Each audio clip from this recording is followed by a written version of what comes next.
केंद्र सरकार का बजट वित्त मंत्री श्रीमती निर्मला सीतारमण जी ने प्रस्तुत किया। ये बजट बहुत ही अच्छा है, जन हितैषी है, गांव हितैषी है, मजदूर हितैषी है और युवा हितैषी है। इस अच्छे बजट के लिए वित्त मंत्री जी और प्रधानमंत्री जी को बहुत बहुत बधाई। बजट में सभी वर्गों का, सभी क्षेत्रों का ध्यान रखा गया है।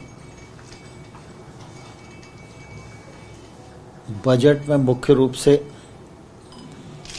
अधोसंरचना विकास, शिक्षा,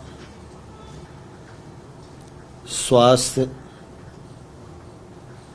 युवा कल्याण, कौशल विकास,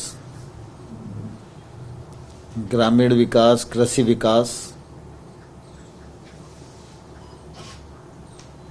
को राशि का अच्छा प्रबंधन किया गया है।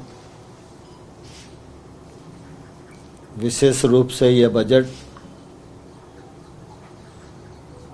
देश भर में 100 नए सैनिक स्कूल खुले,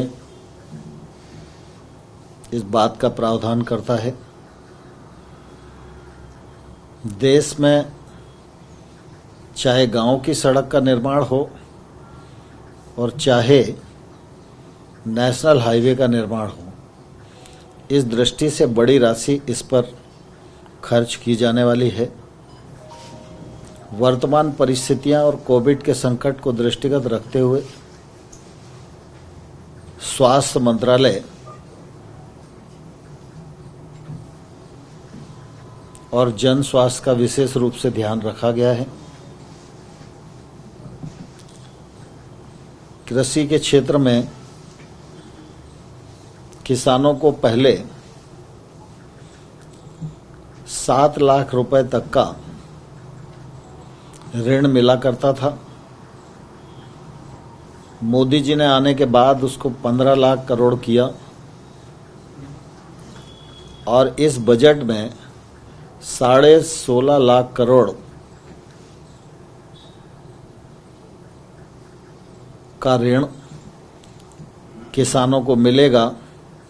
यह मैं समझता हूं एक बड़ा प्रावधान है। कृषि उपज मंडियां एपीएमसी अपने को सशक्त बना सकेंगी, बड़े इंफ्रास्ट्रक्चर वहां खड़े हो सकेंगे और उसके माध्यम से किसानों को सुविधा मिल सकेगी।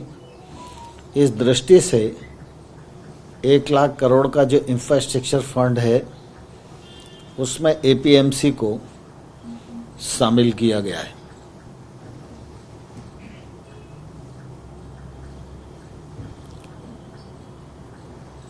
एक बहुत महत्वपूर्ण स्कीम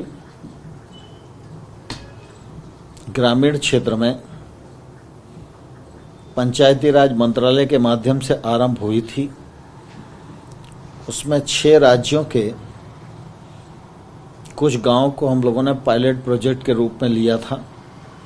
स्वामित्व, इस स्कीम के माध्यम से 1 लाख से अधिक ग्रामीण लोगों को उनकी मकान का मालिकाना हक प्राप्त हुआ है। अब यह स्कीम पूरे देश में लागू की जाएगी। संपूर्ण राज्य को इस स्कीम के अंतर्गत कवर किया जाएगा। यह मैं समझता हूं कि देश के लिए एक बहुत बड़ी उपलब्धि है। ग्रामीण विकास के क्षेत्र में चाहे वो आवास योजना हो, चाहे वो राष्ट्रीय आजीविका मिशन हो,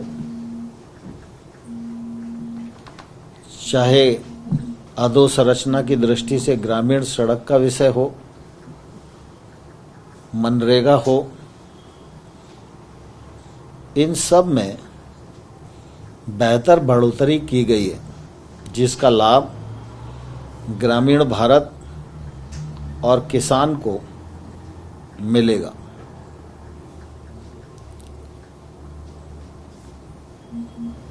कृषि के क्षेत्र में किसानों की आमदनी दोगुनी हो, इसके लिए सरकार प्रयत्नशील है और इस दिशा में जो प्रावधान बजट में किए जाने चाहिए उनको प्राथमिकता दी गई है।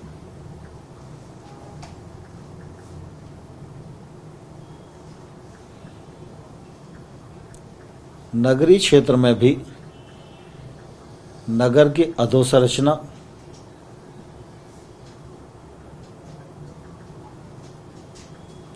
सॉलिड और लिक्विड वेस्ट मैनेजमेंट